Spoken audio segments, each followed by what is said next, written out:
Арбаңыздар, ардактуу көрөрмандар, элден суал берүүсү кезектеги чыгарылышын улантат. Аты жөнүм Жазгүл Мадинова. Биз бүгүн тояштагы ысырапкерчилик темасын талкуулайлы деп турабыз.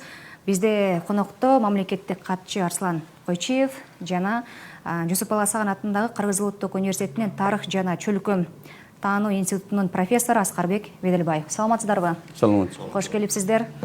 Рахмат. Анда биринчи суроону Арслан Капаев сизден баштайлы. Мына министрлер кабинети тояштардагы ысырапкерчиликти токтотуу боюнча токтом долбоорду коомдук талкууга чыгарды. Бул долбоордо кайсыл талаптар, негиздер киргизилди? Ушундан баштайлы биринчи.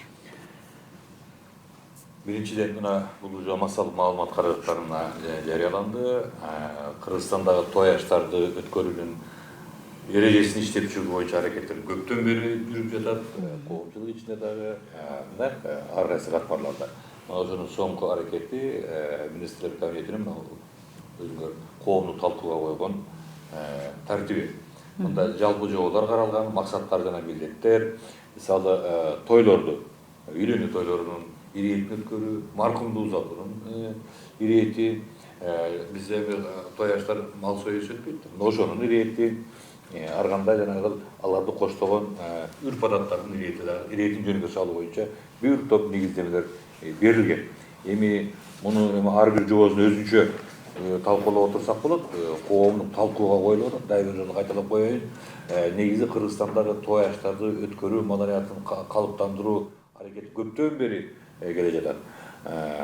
Бул өзүнчө бир биздин коомдук изденүү деп койсок болот. Улуттук изденүүнүн бир бөлүгү деп атасак болот. Себеби үрп адаттарды иретке салуу бул эгемендүүлүк жылдарында эмес, Совет заманында да боло келген. Эскинин калдыгы, кайсыл үрп адаттар жаңы заманга ылайыктуу биздин улуттук кааданы, улуттук аң сезимди, улуттук маданиятты өнүктүрүүгө огожо салым болот деп талкуушундан бери боло келет. Мына ошондой талкуунун болуп аткандыгы мен үчүн өтө кызык жана бул колго аларлык жакшы көрүнүш деп эсептейм.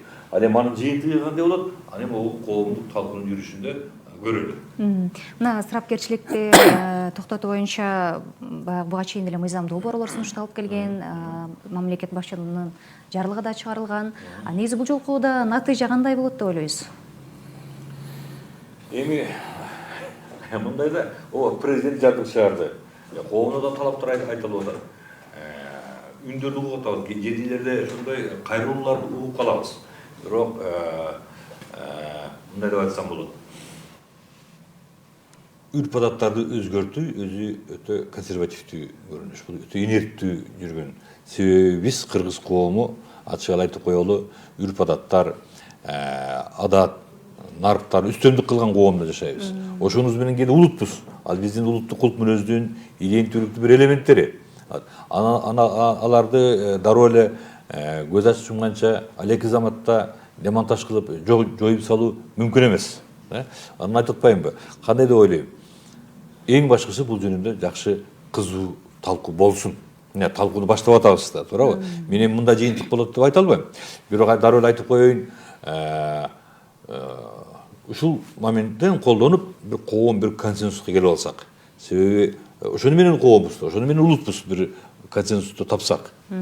Ошону менен мунун арты биздин улуттук маданиятты жаңы бир тепкичке чыгарган, жаңы бир тепкичке алып өткөн бир көрүнүш болуп калса, бул андан бери баарыбыз үчүн утуш болот. Эң башкысы ушул тартиптүү коомдук талкууга коюу менен коомдун билармандары, карапайым калк, баардык катмарлар, философтор, социологдор керек болсо, ойлоп коем да, өзгөчө социологдор, философтор ушул талкууга аябай жандуу катышып берсе жакшы болор эле. Эмне себептен мынтип айтып атам? Жана сөздүн башында айттым. Кыргыздын үрп адаттарын модернизациялоонун аракеттери ар бир өзгөчө 20-кылым ичи бою боло келди. 21-кылымда дагы болуп атат. Дагы аракет кылып атат. Эми кандай болот бул модернизация? Насама чынындыгында шунун баардыгы биздин модернизацияга жол ачуу. Ошол себептен кийин аша чаап кетпей, жанагындай күч колдонуу эмес, зорлук зомбулук жолу менен эмес, консенсус аркылуу табабызга деген чоң үмүттөмүн. Бир эле ойду айта кетейинчи, ошо учурдан колдонуп. Биз могул Совет заманында Кыргыздын бир чоң философу болгон Азиз Салиев деген. Мына ушу киши, кайран киши кыргыздын үрп адаттары жөнүндө дагы ошол кыргыздын үрп адаттарынын кыргыз маданиятындагы орду жөнүндөгү ой толгогон бир нече эмгектери жараткан киши эле. Өмүрүнүн акыркы жылдары кийин карыган чагында керек болсо ушул үрп адаттарды иретке салуунун бир жоосун мен алып келгенге үлгүрбөй калдым. Бүгүн улуттук китепканага барам дагы ошону таап коомчулукка таратайын деп атам. Атайын талкууга койгон, себеби ал да көрүп атты. Эгемендүүлүккө келгенде биздин үрп адаттар кандай болуп трансформация болот? Биз улут катары кантип өсөбүз, маданиятыбыз кантип өсөбүз, ошонун жол жобосун салайын деди эле, тилекке каршы айтып атпаймынбы, үрп адат деген нерсе бул консервативдүү нерсе болот экен. Биз аны теңири тескери кылдык да, азыр коомдо ар кандай нааразылыкты пайда кылып атат. Түрдүү ойлор бар. Түрдүү ойлорду пайда кылып атат. Бирок ошол эле учурда ысырапкорчулук деп коебуз. Бир ойду айтайын. Муну мен илгери бир айтмакчы, ошо Марксти окуп эле өзүм таап алдым дегендей бир ойда, бул ысырапкорчулук эмес, бул той аштар керек болсо экономикалык көрүнүш. Экономикалык көрүнүш. Мисалы кээ бир өлкөлөрдө, мисалы ковидти алдык. Ковидтин маалында Европа өлкөлөрүндө эл коркуп ресторандарга, кафелерге барбай калды. Бул демек майда жана орто бизнес кыйрай баштады деген кеп. Ал жанагы ушул чынжыр бардыгы үзгүлтүккө чырай баштады. Экономикалык өсүш токтоп баратат. Эмне кылды? Ошондо элди той аштарга, кафе ресторандарга үгүттөөнүн компаниясы жүрдү, өнөктүгү жүрдү. Ошо Европа өлкөлөрүндө. Мисалы, бир эле мисал Европада, Англияны алалы.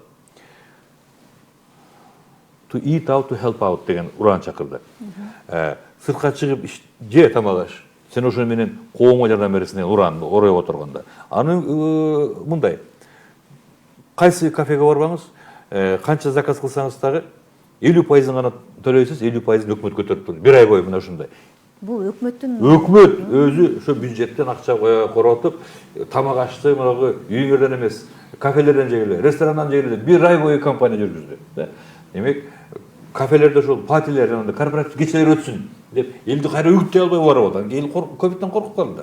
Анан кийин ошентип бир ай элди көндүргөндөн кийин элге 50% төлөй турбайсыз, анан кийин элдин баары көнө баштады. Андан кийин 75%га өттү, 75%ын сен төлөйсүң, 23%ын өкмөт төлөйт деген. Аны да бир ай бою жүргүздү. Мына ошентип жанагы могу эмне деп коет, кафе ресторандардын бизнесин өкмөт калыбына келтирип берди. Ошол өңүттөн алганда бизде кафе ресторанда өкмөттүн урааны жок эле. Өкмөт өнөктүк жүргүзбөйт, элдин барып атканы бул бир четинен экономикалык көрсөткүч. Себеби ал жерде канча деген кишилер катышып атат. Канча кишилер жумуш менен камсыздалат жерде керек болсо. Мал саткандан баштап, мал сойгону, бышырган бизнес болуп кеткен да, туурабы? Түрлүү. Жанагы Дюркгеймдин разделение труда дегендей эле так ошонун үлгүсү ушул жерде да. Иә. Анан сүрөт тартканы бар, тигиниси бар, сервиси бар. Тем эле ушунчалык салалап кеткен. Бул жанагында бул биздин экономиканын бир жакшы көрүнүшү болот. Бир көрсөткүчү. Аны бир экономисттер менен сүйлөшүп отурсам айтат, бир жагынан алганда дейт, бул бир жакшы, биз бул көрүнүштү той экономика деп атап койбойлубу деген да бир терминдер бар. Ошондой экономикада экономисттердин термини бар. Ал эми биз буларды күчтөп мынтип кыйнап атканыбыз бул эми албетте могул базар экономикасынын деп коелучу мыйзамдарына бир каршы келет. Бирок ошол эле учурда биз өсүшүбүз керек болот. Мүмкүн санды чектебей, жанагы ысырапкорчулук деген жагы болот отпойбу? Мына ошол жагынан, тейлөө жагынан, эт тартуу жагынан, мүмкүн кээ бир салттарды модернизациялоо, 21-кылымдын талаптарына ылайыктоо аркылуу мүмкүн өсөбүз. Ал өсүштү ким жасайт деген ой бар.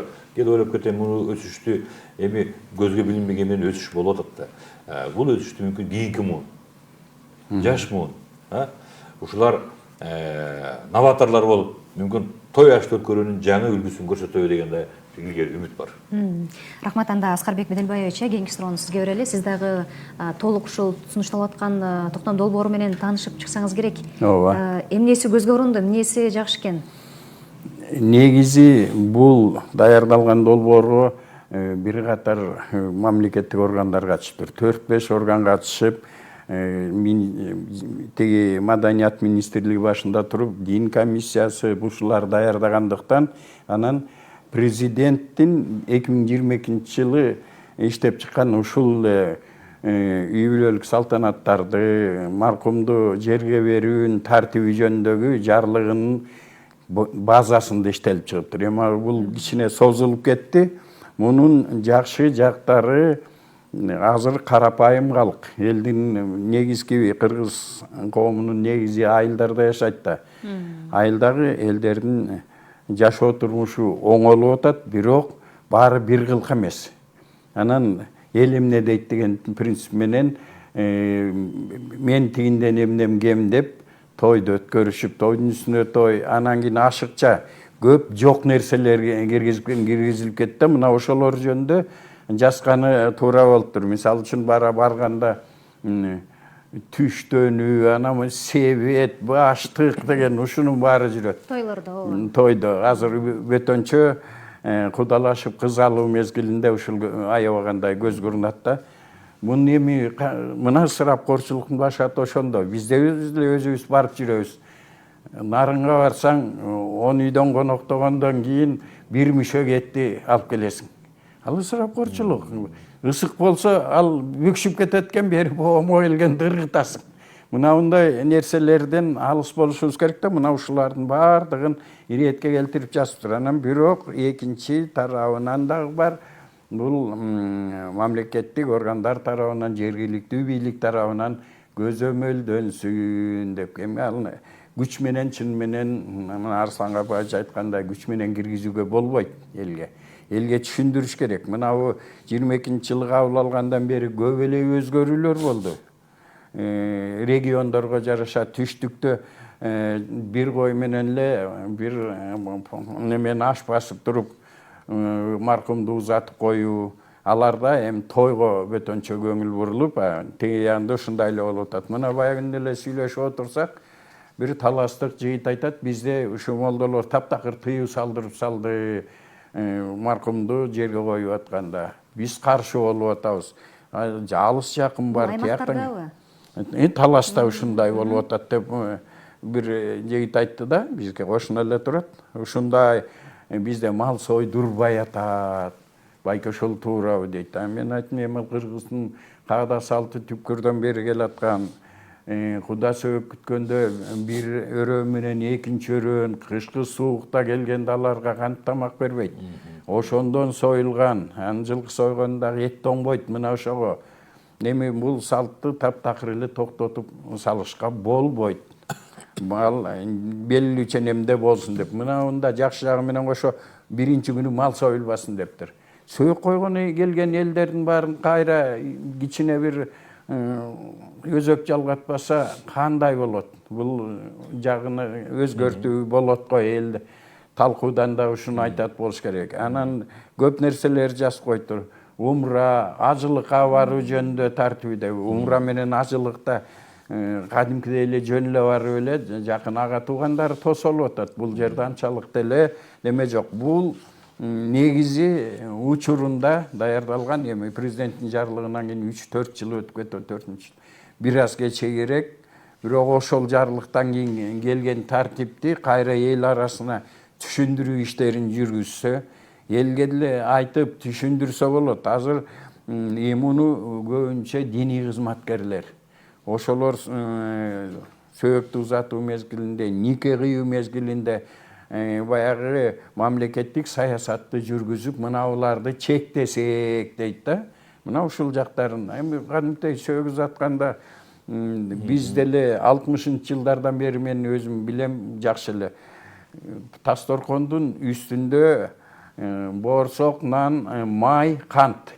Мына ушул гана болчу. Азыр сөөк узатуу менен тойдун айырмасы жок. Жанагы биринен бири өтүп, салаттын баарын коюп, жашылча жемиш, мөмө чемөнүн баарын коюп алып туруп ушинтип атышат. Муну көргөн баягы колунда жокторго бул кыйын болуп, анан мынау кеңири таралып кетти. Ушуну кандай жол менен кредит алган көчүштү. Анан кредитти төлөй албайт. Анан кийин мигрант болуп кетишет. Россияга, Казакстанга ошону менен багабыз деп. Бул нерселерди өзү коомчулук деле туура кабыл алат болуш керек. Мындай ысырап кылбай, бирок маркумду сый урматты көрсөтүп, Анан кабыл алынган каада салт менен ошон менен эми каада салт менен үрп адатта айырма бар бир аз этнографиялык жактан. Каада салт кылымдар бою калыптанып аябай консервативный болуп калса, үрп адат турмуштун шартына жараша кошулуп кетет да. Жанагы эле айтып аткан себет түштөндүрүү деген бар, ушу жаңы үрп адаттар коом өзгөргөндөн кийинки кирип жаткан нерсе да. Мына ушундай нерселерден чыны менен арылуу жөнүндөгү сунуштары туура деп ойлоймун. Рахмат. Кадырман көрүүчү, эгерде сиздерде да ушул тояштардын дагы ысырапкорчулук боюнча суроолоруңуздар, сунуш пикирлериңиздер болсо, биздин Facebook жана YouTube баракчаларга комментарий калтырсаңыз болот. Биз сиздин суроолоруңузду түз эфирде конокторубузга узатабыз. Анда кийинки суроону Арслан Кабаев сизге берели. Мына ушул жогоодо айтылып атат, үйлөнүү тоюнда коноктордун саны 200дөн ашпашы керек деген сунуш айтылаттыр. Буга оюңуз кандай? Эми бул ар бир улуттун маданиятында эки нерсе, жана сөздүн башында айткандай, оңой менен өзгөрбөй турган консервативдүү мүнөздүү болот экен. Бул биринчиси маркумду узатуу, сөөк коюу. Бул оңой менен өзгөрбөйт. Аскар агайым туура айтты.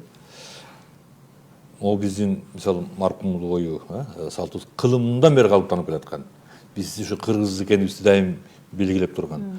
Биздин жалпы маданияттын бир өзөктүү элементтеринин бири. Анын сыңарында эле могул үйлөнүүгө байланышкан каада салттар дагы кылымдан бери калыптанып калган салттар. Бул анан эми айтып атпаймынбы, жана сөздүн башында айттым, күч менен административдик чаралар аркылуу чектөө жол берерин майнап чыгарына мен көп ишене бербейм. Бирок ушул сунуштун өзүнүн айтылып атканы жакшы. Бирок айтып коеюн дагы. Мен айтып атпаймынбы, коомдук талкуу болсун. Ушул учурдан пайдаланып, жана Азиз Салиев сындуу биздин философтор, этнографтар, социологдор жаңы кыргыз маданиятын жаратуунун өнөктүгүн жүргүзсө. Мисалы, Азиз Салиевди мен дагы айтылып коеюн, бүгүн барып ошонун жанагы аңгемесин, макаласын, анын китептерин аңтарганы калдым. Мына ошол кыргыз оңолсо экен, 20-кылымдын кыргызы мындай болуп турган турпут ушундай өзгөрсө экен деп самаган. Анын сыңарында биз эми 21-кылымдын кыргызы жөнүндө ойлонуп атабыз. Мына ошол жерде дагы кээ бир каада салттар кантип өзгөрүш керек. Мисалы, маркум өлгөндө 20-кылымга ылайык кыргыз кантип койсо жакшы болот. Ошол 20-кылымда ал эми 20-кылымда жашаган киши 20-кылымда талаабына жооп берилет дегенде. Ошондогу көп жоолор 21-кылымга деле ылайыктуу. Бул экинчи айтайын деген сөз. Ал эми могу чектөө коюунун өзү биринчиден азыр жаштар деген бизде көп. Кийинки муун Кыргызстандын, кыргыз калкынын канча бир бөлүгүн түзөт. Алар биздин келечек. Алардын келечегин чектөө кандайдыр бир алар тарабынан терс кабыл алынып калабы деп мен корком. Бирок биз алар жөнүндө кам көрүп атабыз. Аларга могу жерде жакшы нерселер айтылган. Аларга жанагындай финансылык кысым, басым көрсөтүлбөсө дегендей эле. Мүмкүн тойду өткөрүүнүн эрежелери, тойду мүмкүн болушунча маданияттуу өткөрүүнүн эрежелери иштелип чыкса, ошол көбүрөөк үзүрүн береби деп ойлойм. Айдар кандай дейсиз, ал үчүн мен ойлоп атам, мисалы, ошо мал союуну алалычы. Мисалы мен Европада көп жүрдүм. Азиянын Сингапур, тиги өлкөлөрүндөгү той аштарды да көрүп жүрөм да. Ушу бизде эле чектөө жок. Бирок тойду өткөрүүнүн өзү форматы кызыктуу болуп атпайбы? Бизде эми ашыкча ысырапкерчилик жок. Ошол эле эт тартуу маданиятын алалы. Эт тартуу. Могунда анан чарадай эттерди тартабыз. Сиз айткандай аны бар кап-капкыл көтөрүп кетебиз. Желбей калат. Ошонун өзүндө бир аз болуп атпайбы, эмне койчу эле? Опкоктук. Ошону тыйышыбыз керек. Анан динчилер аны нысап деп атат, Кыргызстан опкоктук эле деп койгон. Опкок болууну тыйышыбыз керек. Ошо эт тартуунун маданиятындагы. Айтып атпаймынбы, бул дагы аябай консервативдүү көрүнүш. Мисалы, устакан тартуу дагы бул биздин илгертен келаткан каада салт. Кээ бир өлкөлөр айтат, кыргыздарда ошо устакан тартуунун өзү япондордун могул чай берүү церемониясына окшош деп, туурабы? Бирок ошонун бир мындай бир өтө тонкий, эстетикалык жактан мыктыланган жаңы деңгээлде форматын берсек, жаштарга да үлгү болот эле. Бирок ойлойм, мен биздин муунаны чыгара алабы, жасай алабы билбейм. Жаштардан үмүт чоң. Мүмкүн ушулар киргизет той өткөрүүнүн жаңы форматын. Бирок айтып коеюн, алар деле бизди мурунку муудан көрүп атат да. Кээ бир элементтерди алар баары бир кийин өз заманына өз ордуна алып өтөт. Бирок азыркы учурда ушундай чакырыкты таштап койгонубуздун өзү жакшы. Экинчи, дагы бир айтайын деген нерсе, ушул эгемендүүлүк жылдары могу жерде толгон токой орус эмес беле? 90% орус болчу. Ал заманда силер көрбөй калдыңар. Мына ушундай сүйлөгөн заманга жетип калдык. 90% могу жерде орус эле. Анан кыргыздар анда асына бирин көрүп таанып, көздөн таанып, бул кыргыз турбайбы деп. Анан ушулар кыялданчу. Ушул жер кыргыздашса, кыргыз тилинин үстөмдүгү болсо, кыргыз маданияты сезилип турса, имараттардан, баскан тургандан кыргыздын баскан турган үлгү болсо дегенде. Бирок биз үлгү боло алдык, үлгүлүү маданият жарата алдыкпы? Жок. Биз өтө айткандай ашша кетип калдык дагы. Биздин илгертен келаткан жанагы көчмөн доорго тиешелүү кээ бир ошолорду кайра андан ары утилизировать этип алып келдик да. Мына азыр чоң коомдук талкууга себеп болуп атат. Анда бизде жарандардан түшкөн суроолор көп. Ошолордон узатайын сиздерге. Саламатсыздарбы дейт. Негизи ысырапкерчилик менен күрөшүү боюнча буга чейин да бир катар тапшырмалар берилди эле. Аймактарда жетиштүү деңгээлде аткаруу иштери жетишпей жаткандай, мисалы жергиликтүү бийлик көзөмөлдөш керекпи деген суроо болуп атат. Туура. Мен ушуну айтып атпаймынбы? Административдик чара менен күрөшүү негизсиз билип үзгүлтүк бербей кетеби деп ойлойм да, үзүрүн бербей кетеби деп. Бирок бир жагынан мен оюмда мен жанагы 3-үнчү жолу кайталап атам. Ушул көрүнүшкө жанагы философтор, социологдор, ойчулдар, тарыхчылар, этнографтардан сырткары маданият кызматкерлери дагы ошолор үлгү болсо, бир маданий компания жүрсө, өнөктүк жүрсө, мындан ары кокуй тойду мындай өнөгөлүү, өрнөк боло турган тарихти өткөрбөйлүү деген элита, кыргыз элитасы баштап берсе, той өткөрүүнүн тартиби, эт тартуу, үстөл жасоо баардыгын бир өрнөгүн көрсөтсө, анан ошол жайылып кетер беле деп ойлойм да. Анан мисалы күч менен аны көзөмөлдөө мүмкүн эмес. Мисалы ошол эле бир эле мисал. Агай жакшы жанагы сөзүн кыскартып кетпеди. Кээ бир жерлерде түштүк жакта бир кой менен эле депчи, көрөбү? Мисалы 3 таман чыкты, тиги буйлабынан жылкы соёбуз, бирок ошондо олчу өтүп чарадай кылып эт тартпай эле. Ошону да бир эт тартуунун бир жаңы маданиятын ысырап кылышып, ошондон эле азаябы. Ошол жерден биздин сервистен кетип атпайбы? Ошол жерде табак тартуунун, үстөл жасоонун Европадан, Азиядан үйрөнсөк, мен агында мен бекер айткан жокмун. Далай эле үйлөнүү тойлоруна катышып көрдүк. Европада дагы, Азияда дагы өтө кооз, анан ушунчалык жакшы көрүнгөн, бирок ысырапкорчулук жок. Бирок ошол эле учурда өтө мындай эстетикалык жактан алып караганда дагы адамдын табитин да тарткан, өзүңдү бир айнан ошол жерден ак сөөк сездирген чакан эле эт, чакан эмне нече порция, ичимдиги деле ошол баардыгы өз жолу менен. Биздикинде жанагындай бапыратып баардыгын айтып атпаймынбы? Ошону биз эме деп эсептейбиз да. Ошо баардыгы дасторкон үйүлүп турса, бул молчулуктун, токчулуктун белгиси деп. Бирок ошонун дагы бир маданият куруш керек дейм.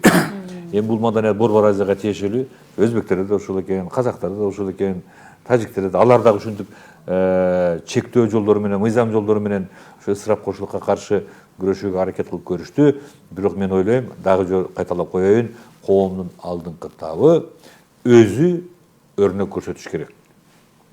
Ошондой маданий өнөктүк жүрүш керек. Ал малды канча соёсуң эмес, ошондон башталат. Кандай отурдук, кандай дасторконго отурдук, дасторконубуз кандай болду, эмне сөздөр сүйлөндү. Мына ошол жерден өнөктүк көрсөтсөк, өрнөк көрсөтсөк, өнөктүк жүрүп кетсе, анан жалпы коомго сиңип, анан жанагы сиз айткан деңгээлге алып, ушу ысырапкорчулукка каршы күрөшүүнүн, анан дагы жанагы сөздү бекер айткан жок. Маданий деңгээлибизди, жаңы маданиятты жаратуунун жолуна түшмөкпүз. Кандай сөз айттым? Жаңы маданиятты жаратышыбыз керек. Азыр кыйкырып атпайбызбы? Жаңы Кыргызстанды деп. Ошол жаңы Кыргызстанды жаратуу, той ашты өткөрүүнүн дагы жаңы маданиятын калыптандыруу менен коштолушу керек.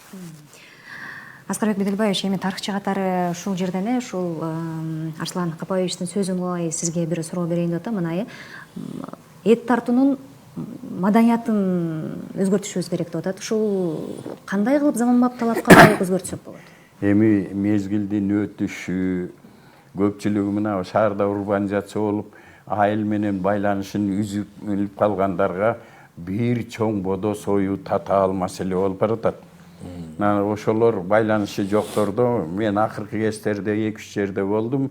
Өзүбүздүн деле урматтаган агайлардын бирөөлөрү инициатив болуп, кадимкидей эле чакырып, тасторконду коюп, анан ошол эле кафеде шорпо берип коюптур биринчисине. Анан эле экинчисине кичине кесметтер менен эле пало бастырыптыр. Мына ошону менен эле кадимкидей Куран окуп, сыртка чыгып кетти. Эч ким таарынган жок. Эч ким таарынган жок. Мындайда эч ким таарынбайт да. Анан эми бул Кыргызда мына Арслан Абаевич айткандай, чын менен бир гана Кыргызда ар бир устуканга жиликке өзгөчө маани берет. Эмне үчүн мага мындай тегиникинен кичине болуп калды деп. Анан эми бул кылымдардын тереңинен келатканга да салып, жилик деп узуштагы мына мисалы үчүн казактарга барсаң, казактарда деле этти тартат. Бирок мынтип устукандап тартканды билбей эле бычырата чаап туруп астына эттерди коюп коет. Кийинки кездерде бир 2 жолу бир тарыхчылардын тойлоруна чакырып барып калдык. Барсак бүт баарын сонун кылып, ресторанда отурганда ченем менен баягы дүйнөлүк маданияттын жетишкендиктерин алгандагы, анан неме артына келгенде кадимкидей эле алардын өзүнүн камырын, ошонун үстүнө сулпеттерди, казы картасын бүт баарын кесип чоң ортого коюп коет экен. Ошондон салып жейсиң бүттү.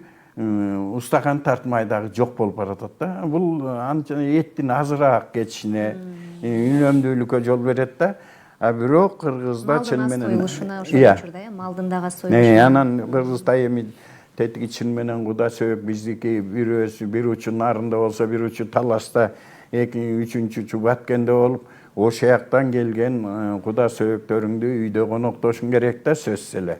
Анан кийинки кезде жайылып бараткан тойлордагы мен бир 6-7 тойго ушундай күбө болуп калдым. Куда сөйөктөрү менен эки тарап Куданын үйүндө эле калышып, ошондо бир 30-40 киши эле. Жаштар болсо, жаштардын тою деп эле баягы неме урматсыйын көрсөтүп, ыйык жерлерге барып, анан кечинде кафеге барып эле жөнөкөй эле тамактарды заказ берип, ырдап, бийлеп, тойду ошону менен бүтүрүп коюп атышат. Мына ушулда жайылып келе атат, чын менен. А биздин тушта мисалы 70-жылдары биз үйлөнгөндө мунун эч нерсеси жок. Кыз узатуу деген да жок. Анда ала качмай деп койчу. Сүйлөшүп эле алып кетесиң, үйүңө барасың. Үйүңө барганда түлөө той деп эле атенең эртеси күнү 1-2 койду союп, айылды чакырып, молдону чакырып, никени кыйдырып туруп, бүттү, тоюбуз бүттү. Шаарга келгенде баягы чогулган курсташ, группалаштарыңды бир жерге чогултуп эле тамак берип, мына той ошону менен эле бүтүп калчу. Чоң ресторандарда гүпүлдөтүп бермей. Андай жок. Ал эми ошо кезде деле шаарлыктар ошо европалык типте той беришчү. Жана көйнөгүн кийип, атасын тагынып, айылдан келген баарыбыз тең эле мына ушундай үйлөнүп, ошону менен эле мына 50 жылдан өттү, жакшынакай эле жашап, бала бакырабызды багып келе атабыз. Анан жана чектөө деген. Чектөө жагы болбойт ар түрдүү. Кимдин карым катышы канча тиякта болсо, анан кийин 200-тун ичине батпай калдың сен деп анан таарынып отурган балдар болот ортосунда. Сөзүң уста ушу жерде. Анткени той топур деген бул социалдык кубулуш да. Ооба. Туура, баарыбызды ушу ымалага келтирген, ар кандай маанай жараткан, маанайыбызды көтөргөн, карым катыш түзүлгөн, сөз мамиле курулган жер да, туурабы? Анан ошондой жерди чектеп койгондун өзүнө эл каршы болуп коебу деп ойлойм. Анткени айтат, мен ал жер баланчалар менен баардык жер дүйнө жүзүндө ошондой, Кыргызстанда эле эмес. Той топур бул ошол жерде жанагы барып карым катыш күтүүнүн, ымала күтүүнүн, маанайды сезүүнүн, жалпы коомдук маанайды туюунун бир аянтчасы сыяктуу да. Баа дүйнө жүзү боюнча. Анан кыргыздык эле келбейсиң деп чектеп турса, эл айтат, ой, анан буга эмне болуп кетти деп. Барам дейт. Неге мени чакырбай койдуң дейт. Туура ошол да. Анан Азиз Салиевич жөнүндө сөз болуп кетти. Мен ошол кезде Академияда коомдук илимдер бөлүмүнүн окумуштуу катчысы элем. Азиз Салиевичтин ошо өзүнүн керези, мурасы боюнча акыркы узатуусун ал айттыр, мени көлгө алып барып, көлдүк тоңдон да. Мега көл көрүнүп тургудай, ар жагы качса бияга көл көрүнгүдөй жерге койгула.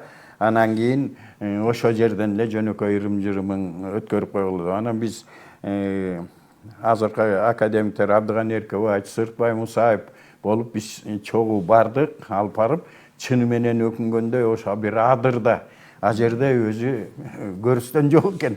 Ошо киши биринчи жолу коюлду, ачылат деп. Чыны менен көл да көрүнүп турат, ар жагы көрүнүп турат.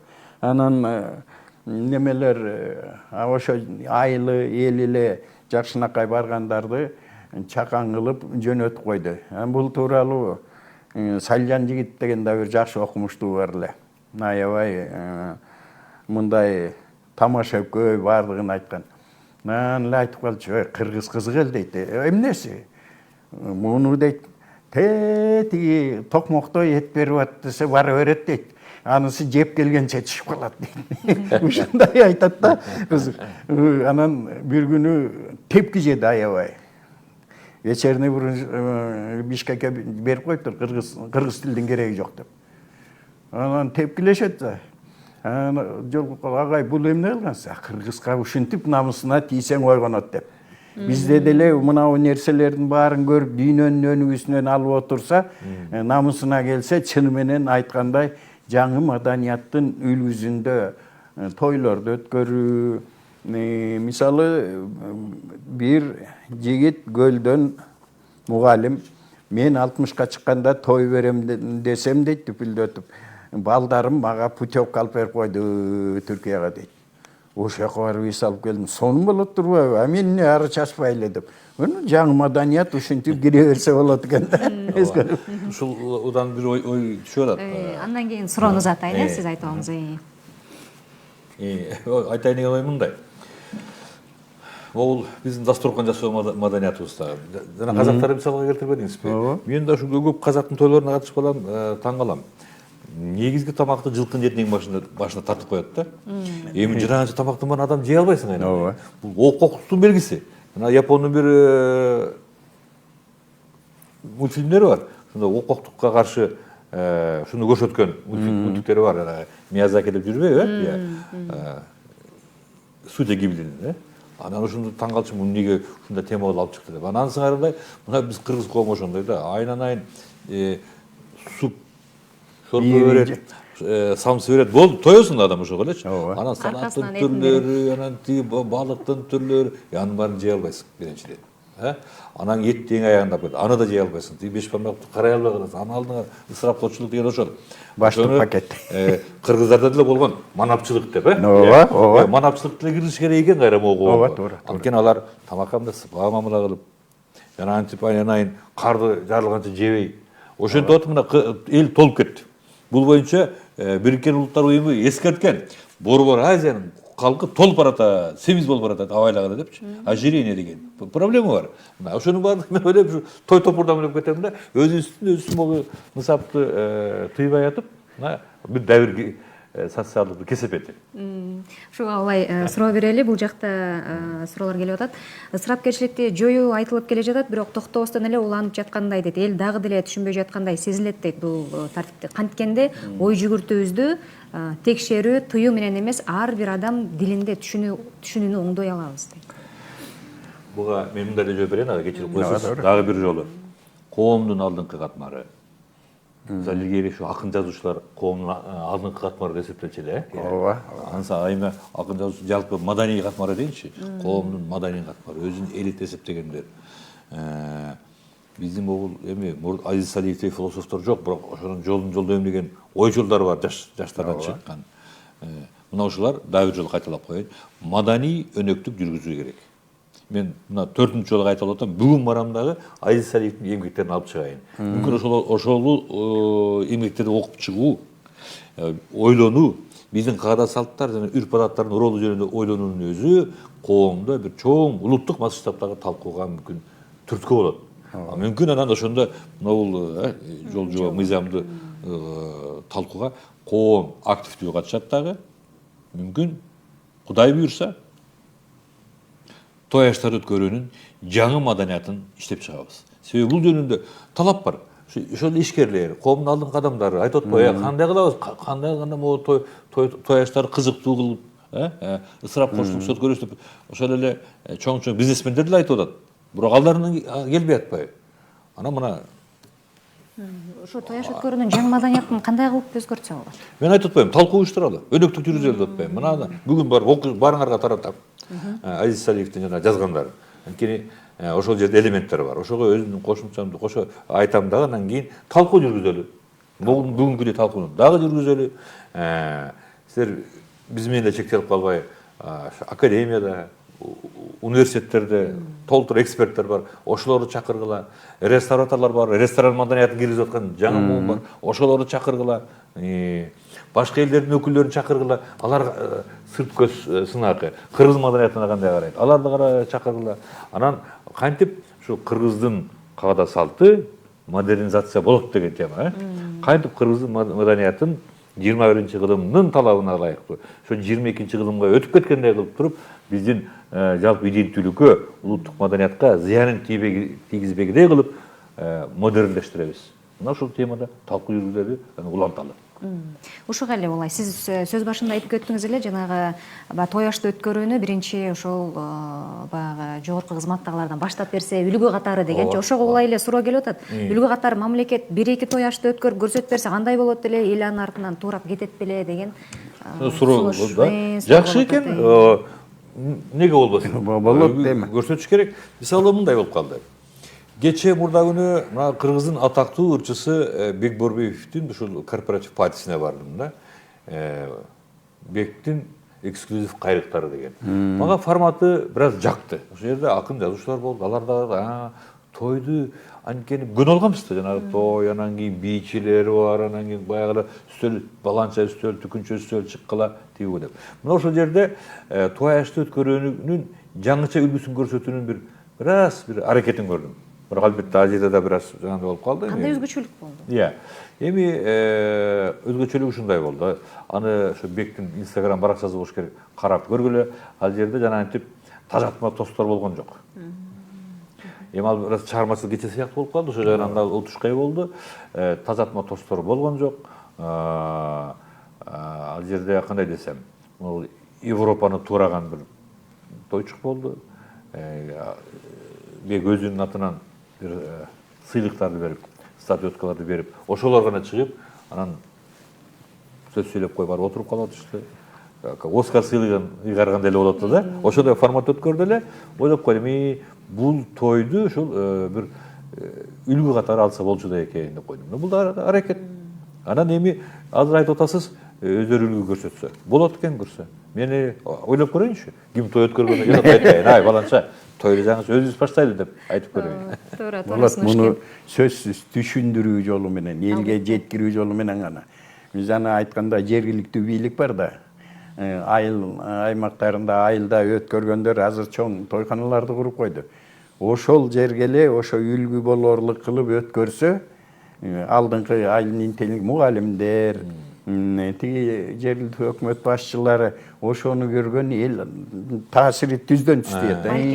Момундай кылып өткөрсөк болот экен да, кыйла кадимкидей эле жакшы экономдуу болуп, ысырап кырчылык болбойт экен деп акырында эл өтө берет. Ушундай кылса. Мындай суроо болуп атат кызыктуу. Аскар Салымбеков тойду кызыктуу өткөрүү үчүн сценарийге конкурс жарыялаган дейт. Ал деле ара жолдо калды окшойт. Той индустриясын иретке келтирүүнү тыюудан эмес, креативдүү идеяларды сунуштоодан баштасаңар кандай болот деген суроо. Бул дагы жанагы айтпадым, креативдүү бир өрнөктү кече ошо Бекборбиев сунуш кылды. Бул да бир коомдо ошо катышуулар арасында жакшы сөз болду. Жана мен улам айтып аткан сөзүм коомдо талап бар деген сөз, эми бул айтып кетти. Мен ошол Аскар Салымбековду айтып аткам. Ал да айтып атпады, кантип өзгөртөбүз? Ал биз менен отуруп калганда да айтат, кандай кылып той ашты кызыктуу өткөрөбүз. Бул бир. Бирок мен жеке оюм, той аштуу кызыктуу өткөрүүнүн жолжобосун ушул алдыңкы өлкөлөрдөн, могул Европадан, Япония, Сингапур деген өлкөлөрдө болуп, мына ушулардын дагы карап көрөлү. Улуттук каада салттар кандай болуп той аш өткөрүүндө айкалышып турат. Көрөлү. Давай көгүлө изилдейли. Эме тамак берет, кандай болуп барат, эме деп сүйлөшөт, кандай болуп тарап кетишет. Алар Европа. Азияныкын да бир көрөлү. Мисалы, мен эсептен Азияныкын мен басым жасап атам. Бул Сингапурдун бир топ тойлорунда болуп калдым. Алар Кытай. Бирок карасаң, ушу бизде эле азиат. Бизде эле ошол адамдар, албетте бай. Бирок ошол учурда европалашканы менен ошол жергиликтүү Сингапур маданияты дагы ошо той аштарынан сезилип турат. Анан мындай кооз, жаштардын кийингенинде кооз карап туруп тамшанасың, ой, ушундай атаң бизде эле азиаттар ушул деңгээлге жеткен турбайбы деп сукту карап туруп суктанасың. Анан ошол эле тамак ашы да бар экен, ичимлиги да болот экен. Бирок бир ириеттүү да. Жана мен айтып аткандай, ал жерде манапчылык бар да. Бизде той аштарда жанагындай дасторкондун үйүлүп турушуна мен бир аз сыңгыска ошол ысырапчылык ошол жерде болуп атпайбы? Да? Дасторконду дүрдүйүнөн баарын үйүп сал, жанын баарын желбейт. Опкоктукка каршы күрөш. Ысырап кылчылыкка эмес, опкоктукка каршы күрөшүү керек. Ушуга эле улай жакшы да бир суроо келип атат. Кыргызстанда бир жылда канча жамандык, канча той болот деген анализ бар бекен? Кеткен чымдар боюнча талдоо жүргүзүлдү беле дейт. Экономикалык эсептөөлөрдү чыгарсаңар кызык болот эле дейт. Канча насыя тойго же жамандык алыныптыр деген маалымат дагы жок дейт. Ушул жагына жөн эле баягы тыюу салыш керек дей бербей, конкреттүү анализдер, натыйжалар болсо. Менде андай статистика жок. Бирок билем, Кыргызстан экономикасында той экономика деген көрүнүш биздин экономикалык жашоону кыймылга келтирип турган бир көрүнүш экендигин билем. Ооба. Анда жана кредит боюнча сиз айтып өтпөдүңүз. Ушуга эле улай да бир суроо келип атат. Баягы бул жерде эми реалдуу көрсөткүч да жарандардан түшкөн суроолорчу. Жакында эле бир кызыктуу окуя уктум дейт. Бир жигит үйлөнүү үчүн чоң суммада кредит алыптыр. Бишкектен ресторанга баягы брон коюп, ырчы тамадагы алдын ала акча төлөп, кийиттен бери алып коюптур дейт. Тойго жакындап калганда кыз баш кошуудан баш тартыптыр. Эми тиги бала сызда отурат экен дейт. Элин аң сезимин кантип ойготобуз дейт. Сиз билбейин ошону. Биз баарыбыз эле баятан бери айтып атканыбыз элге түшүндүрүү жолу менен түшүндүрүү. Эми мындай жанагындай кредитти алып баш тарткан учур бул өтө сейрек болот. Эми ошондон кийин кредитти алып атканда бала ойлонсо керек, эми төлөйм деп кара жанын карчырып ал иштейт. Анын немеси башкаларга үлгү болот. Жок, мындай кылбаш керек экен, мындай деп. Ошо айылдан деле кредит алып көбүнчө алгандар тоюн бергенден кийин келген кошумча менен дээрлик жабылып калат деген да пикирлери бар элдерде. Мына ошо алыш бериш деген бар да элде. Мына ошол негизинде эле жабылып калат, бир ашып кетсе малың өзүңдөн кетет деген. Анан эми мунун баарын жанагындай эле акырындык менен элге түшүндүрүү, өзү үлгү болуу, бул багытта эң негизги орунду айым эле жана жергиликтүү бийлик органдары менен диний кызматкерлерге аябай чоң роль ойнойт. Диний кызматкер азыр айыл жерлеринде мечиттер көп, бардыгына барышат. Ошол диний кызматкер сабаттуу болсо, ошолор ошо түшүнүктүү элге айтып эле момундай кылыш керек. Биздин тиги каада салтыбыз, үрп адатыбыз деп ашыкча чачыла берүүнүн кереги жок. Момундай кылгыла, биз ата-бабаларсын жанагы каада салтын кармайлы деген, манапчылык дегендин өзү ушу жанагы сыпа акырын отуруп, биздин аталарыбыз, чоң аталарыбыз ошондой той топурда айылда отурганда өзү эт тартылган деттин учуна биртике кесип жеп туруп, анан балдарды карап, "Ме балам, сен жеп койчу" деп берип койчу. Жөн эле анын көтөрүп кетем деген андай ой жок болчу. Андай ой жок. Мына ушулар унутулуп кетти бара-бара. Бай жеке көмөчкө неметтен жан тартмай болуп, азыр биздин аксакалыбыз деле, аялы деле бар эле аны баштыкка салып көтөрүп кетмей кадимкидей адат болуп калды. Мындан эми эч ким анчалык уялбай да калды да. Бирок уялчубуз, мурда уялчубуз. Уялбай калдык тоо. Азыр эми аягында баштык таратып берип анан сабап алып кетишет. Мисалы мен мындай бергенди мен бала кезимден көргөн эмесмин. Ушул кийинен Академияда чыкты иштеп окшойт, жүргөндө, жок, академияда иштеп жүргөндө Ошко барып калдык конференцияга. Бул 88-89 жылдары. Анан бир жигит Лютфулла үйүнө чакырып коноктоду. Конок болдук кадимдей эле, жакшынакай коноктоду. Анан кетип атсак эле ар бирибизге бирден жоолукка түйүлгөн неме берип атат.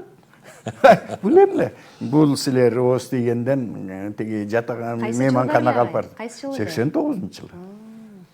Ошол кезде мен түштүктөн биринчи жолу көрдүм ошентип бере турган. Анан ал бизге деле жайылды толугу менен бардык жерде. Ошон байкалып эле кирип кетти, карасаңыз. Мындай болду да, бул кызык элдин кылык мүнөзүндөгү. Мисалы кыргыз ошо базарга отургандан уялчубуз да. Уят деп көрүүчү. Ансарында эле ушул азыр тойдон кешеге чыкканды башында уялып жүрүштү. Ооба. Кишилер уялып кой деп, анан башка бир жаштыраак бирөөлөргө көтөртүп. Анан кийин карасаңыз массаба барлыгы Анда ошого эле улай суроо берейин сизге. Бул жактан дагы бир кызыктуу суроо келип атат. Акыркы жылдарда дейт мамлекеттик деңгээлде ар кандай белгилүү инсандардын 100 жылдык мааракелери өтүп жатат дейт. Бул дагы ысырапкорчулукка киреби же бул идеологиянын бир элемент катары бар? Муну кандай кылып өткөрөбүз? Ошол жактан. Бул идеологиялык. Менин оюмча, мен ушундай деп үгүт жүргүзүп атам. Көрүнүктүү инсандардын юбилейлерин, мааракелерин белгилөө, анын тарбиялык мааниси бар. Идеологиялык иш-чара эскерип туруунун өзү.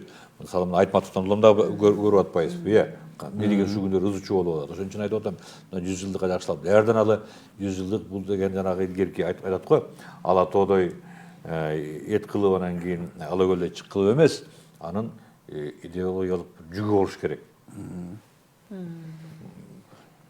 Биздеги юбилейлер мына ошол максатта өткөрүлүш керек.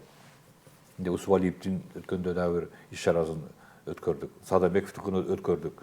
Мына ошондо өткөндү эскерүү, өткөндү эскерүү, алдыга карай ой жүгүртүү.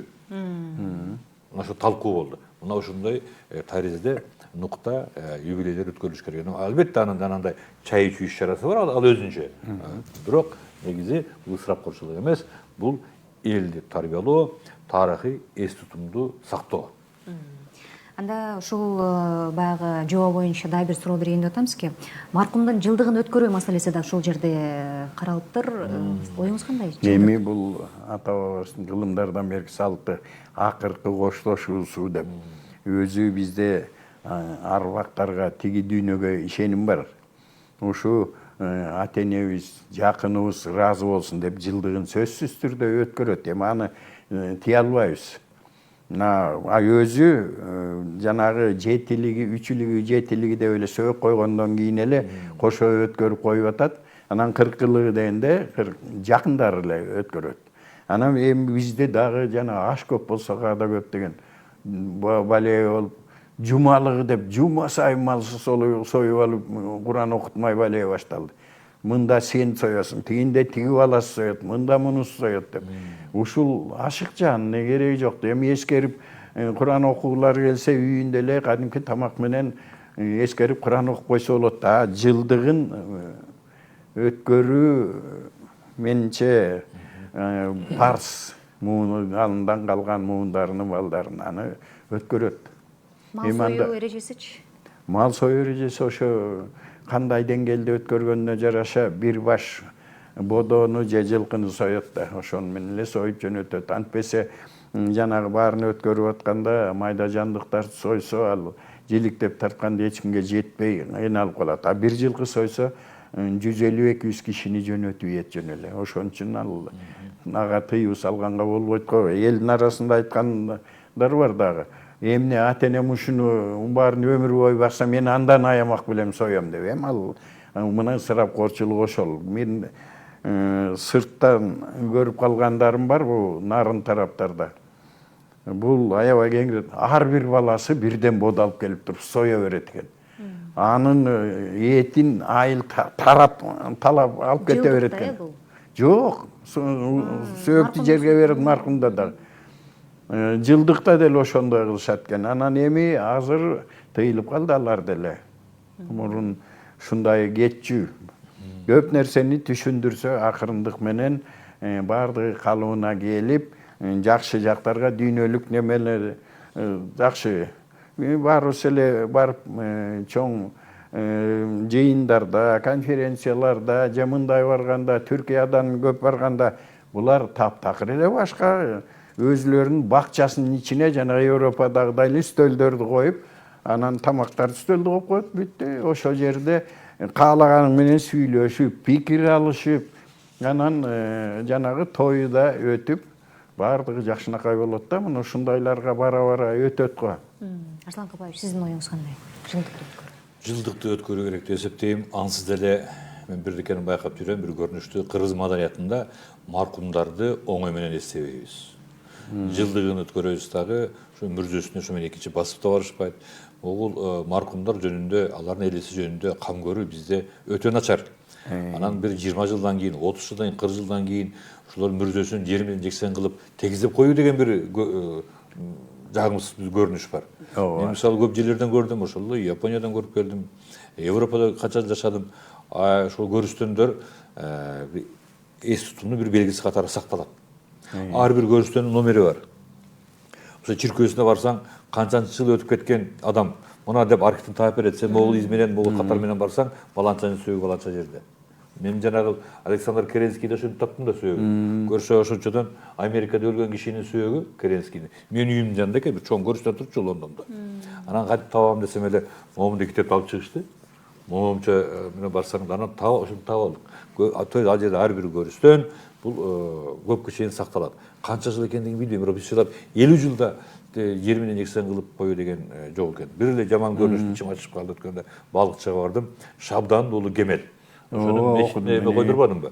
Анан мүрзөсү каякта десем, мүрзөсүн жер менен жексен кылып тегиздеп койгонбуз дейт. Каптап калдым. Эгерде мен билгенимде ал мүрзөнү мен булдурбайт элем. Шабданын баласы болгон үчүн булдурбайт элем. Анан бизде ошондой мамиле. Анан эми антип атсак мүрзөлөрдү мынча жылдан кийин тегиздеп коелу деп атсак, анан эскертпей да койсак, анда кандай болот биздин өткөн менен байланышыбыз? Ооба. Бул өткөндү эскерүү маданиятыбыз кандай болот? Ошон үчүн жылдыкты белгилөө дагы бир жолу кайталап коеюн. Заманбап формасын табышыбыз керек. Ашыкча чыгашасы жок. Ушул эле жободо кийит кийгизүү, себет берүү, бул тойлордо да түштөнүү сыяктуу салттар бизде кең тараганда. Ушул салттарга дагы чектөө киргизилет экен. Муну эл кандай кабыл алышы мүмкүн эми? Муну эл өзү эле жоюп келатат. Мисалы үчүн азыр эки тараптан үйлөнүү болуп аткан кезде эле куда сөйөттөр сүйлөшүп кийит кийгизгенди токтотолу деп дээрлик жок болуп калды. Мурун сөөгү узатканда да кийиминин баарын илип алып туруп жыртыш деп көрсөтүп берчү да. Ал да токтотулду. Өзүнөн өзү жок болот экен мындайлар. Анан чын менен жанагы түштөнүү деген өтө эле ашыкча. Мен барсын эми куда сөөгүнүн неме үйүндө анан кийин жакын бир туугандарына бир эки үйгө кирсин болот. Анан кийин барып ал бир тууганы, анан классташы, анан досу деп кечке үйдөн үйгө кирип тасторконго отуруп эле ооз тийип коесуң четинен. Анын баарын анан баштыкка сала берет. Түштөндүрүү да айрыкча, Не ошо түштөндүрүүнүкүн бир коробкага сала берет, анан кетеринде берет колуңа. Бунун зарылчылыгы жок ушунун. Бул ашыкча кирип кеткен нерсе. Анан себет дегенде эле, ал себет өзү Куржун деген болгон Кыргызда жөн эле. Күйөө баштык, Женкетай дегендер. Ал өзүнчө эле болгон да. Азыр болсо ошонун эле бир түрү себеттеп, себеттин ичине эмне гана жок баарын салып барып, кайранан себет болот экен. Ал ушундай нерселерден өзү бара-бара артка кетиш керек да, элге түшүндүрүп. Арслан Капаев, сиздин оюңуз кандай? Мен жана сөзүмдө кийгизүү, себет берүү жана түштөнүү. Бул албетте айтты өзүнөн өзү жөнүндө салынат го деп ойлойм да. Мен жана сөзүмдө бирдекени айттым, бир ойду, ошону улантып коеюнчу. Могул жер өзгөчө Бишкек бүтүн Кыргызстанга, кыргыз элине өрнөк болчу окуялар, көрүнүштөр жаралган жер ушул жер болуп атпайбы? Биздин маданий, саясий борборубуз. 90% ушул жерде орус болгондо жүрбөдүк беле, Анан кийин айтып атпаймынбы? Кыргыздын жаңы маданияты. Ал эмне деген сөз? урбандашкан маданият. Урбанизацияланган маданияттын биз жакшы жарата албай калдык да. Эми мына агай сиз туура айтасыз, ошол бул экономикалык өсүш менен соңку жылдардагы ошонун шарапаты тийип атабы, өзгөчө жаштар арасында, кийинки муун арасында кээ бир терс көрүнүштөрдү жоюп салуу жөнүндө ушунун көрүнүштөрү байкалып атат. Эми бул ушул ГИИТке каршы күрөш ошону сындоо илгертен боло келген. Совет заманында да боло келген. Болгон, ооба. Сатиралар чыгып, телевизордон айтып, токтото албай коюшту да. Анан эми азыр башка шартта жашап атабыз.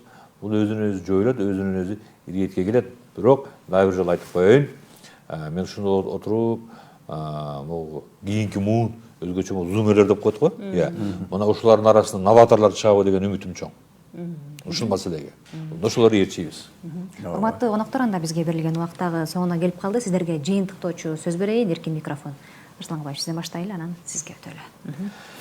Дагы бир жолу кайрылып кетейин. Могу Кыргызстанда тояштарды өткөрүүнүн тартиби, маданияты жөнүндө көптөн бери талкуу болуп келатат. Илгертен талкуу болуп келген. Эми бул жолку талкуу жалпы улуттук масштабта кантип тояштарды өткөрүүнүн маданиятын көтөрөбүз деген нукта жүрсө, ушул боюнча бир талкуу жүрүп, ошонун жыйынтыгы менен өзүбүздүн улуттук маданиятыбызды, улуттук турушубузду бир жаңы деңгээлге көтөрүп алсак.